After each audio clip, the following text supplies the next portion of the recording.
Então, gente, esse é o canal Desenrola Essa História, tá? Eu sou o professor João. E eu sou a professora Tâmara. E o tema de hoje é historiografia, tá? Primeira coisa para estudar historiografia é saber escrever a palavra história. Por muito tempo a gente escreveu história com ES. Isso não é mais utilizado, já está ultrapassado, ok? Agora muita gente acaba errando lá na sala, na sala de aula, nas provas, botando história com H maiúsculo, H minúsculo. E história, na verdade, é escrita com H maiúsculo quando a gente quer falar sobre a historiografia, o estudo da própria história. H minúsculo são as histórias individuais, quando você vai jogar uma bola, ficar com uma boizinha, vai no cinema, sei lá, enfim, tá? Beleza, sabendo disso, a gente tem que entender se a história ela é uma ciência, uma narrativa ou uma literatura. Obviamente não é uma literatura, pelo amor de Deus, isso há muito tempo já está ultrapassado, tá? Literatura nada mais é do que uma forma de entreter. Pode informar também, mas é um entretenimento, tá? A história, ela tem um conjunto de metodologias que aponta para outro caminho. Por exemplo, alguns historiadores consideram que a história é uma ciência.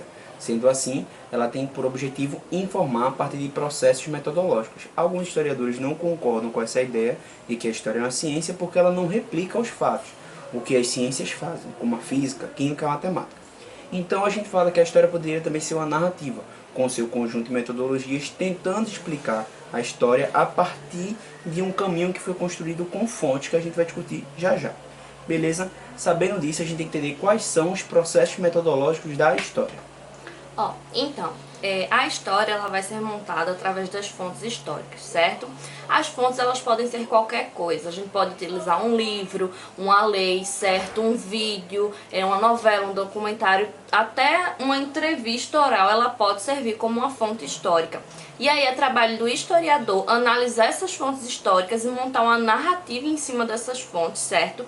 Para que ele possa chegar, se aproximar o mais próximo possível desse fato histórico. Tá? O historiador ele não vai chegar a 100%, a história ela não é uma verdade absoluta, a gente não tem, certo, uma verdade 100%, mas nosso objetivo ao analisar essas fontes é aproximar cada vez mais, enfim, da verdade dos fatos históricos, tá?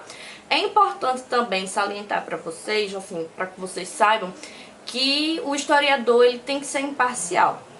É claro que nem todos os historiadores a gente não consegue ser 100% parciais, tá, gente? Por quê? Porque nós somos produtos de um meio, nós somos frutos de uma sociedade, tá? Então a gente vai, quando a gente analisa essas fontes históricas, a gente vai estar se colocando, a gente está colocando tudo isso, todo esse produto que nós somos ao analisar essas fontes. Por isso que a gente se distancia do presente, a gente só analisa o passado. Quem vai analisar o presente são os sociólogos, jornalistas, cientistas políticos. O historiador ele precisa de um afastamento temporal para a gente analisar, tá? E aí, enfim, são através dessas fontes que nós montamos nossa história. E aí, nós temos correntes historiográficas que a gente vê na historiografia, que são as maneiras como a gente estudava história. Primeiro é o positivismo, que é aquela ciência, que é aquele método empírico, em que se tinha basicamente os grandes heróis, os grandes feitos dos grandes heróis, para exaltar a nação. Depois a gente vai ter a escola dos análises, tá? E aí a escola dos análises ela vai mais partir para uma questão mais social, para tentar analisar a sociedade, certo? E a escola dos análises vai analisar o quê?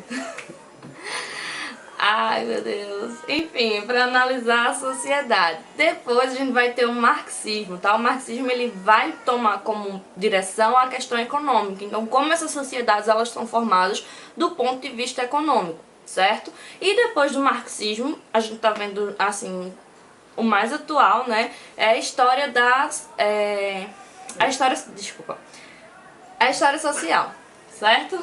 E aí a gente vê a história social, ela vai analisar aqueles grupos que eram reprimidos, certo? Enfim, como por exemplo as comunidades nativas, que são os indígenas, tá? Comunidades nativas. Nós vamos estudar a população mais pobre, enfim. Que ainda vai se basear nos conceitos do marxismo, como a macro e microestrutura, a dialética histórica. Macro e microhistória, né? Então ele vai estudar aí esses grupos que não eram estudados anteriormente. Bom, gente, esse é o nosso primeiro vídeo, certo? Espero que vocês gostem. A gente tá aqui numa tentativa de, enfim, democratizar o saber, fazer com que a história ela chegue mais pra vocês.